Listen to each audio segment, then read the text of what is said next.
Welcome to day 22 of the 31 films of Halloween, and today we're talking about Trick or Treat, not to be confused with Trick or Treat from the 80s. Let's hit that trailer and then we'll talk.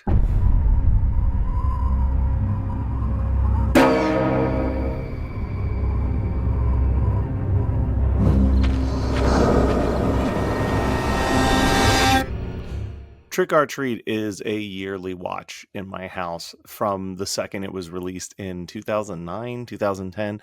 It has a pretty historic situation where the film was done for years. Everyone was talking about it, but then it just kind of like got dropped on DVD out of nowhere in the early 2010s and immediately became a huge hit because it's a really great film.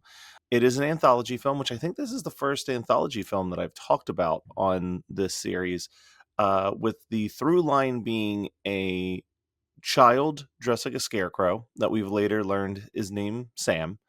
And he is the spirit of Halloween, and anyone who breaks the rules of Halloween will be punished.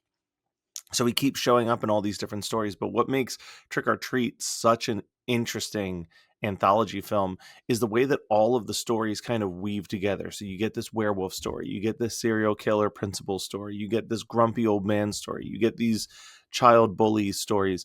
But since everything's taking place on this one Halloween night, you'll see characters who were killed in their story show up in someone else's story, and you kind of build this timeline of when all these events were happening at basically the same time or just within the same like hour of Halloween celebration. The effects are awesome. The werewolf transformation is one of the cooler ones I've ever seen because it kind of involves people ripping their own skin off to reveal the wolf's body underneath, which I love. There's not a bad That's the big thing with anthology films. There's usually at least one bad story. There's not a bad story to be found here, and it's tight.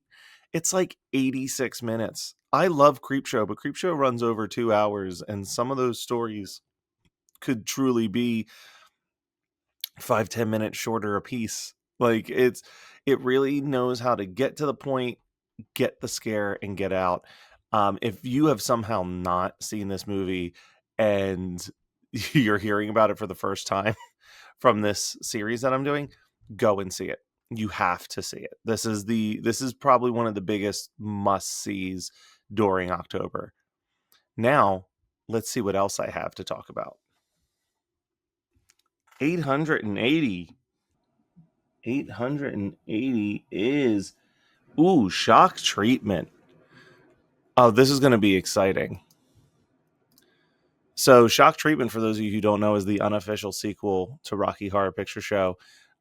Really excited to talk about this one. I am a huge fan of Shock Treatment. So stay tuned for tomorrow when I'm discussing Shock Treatment.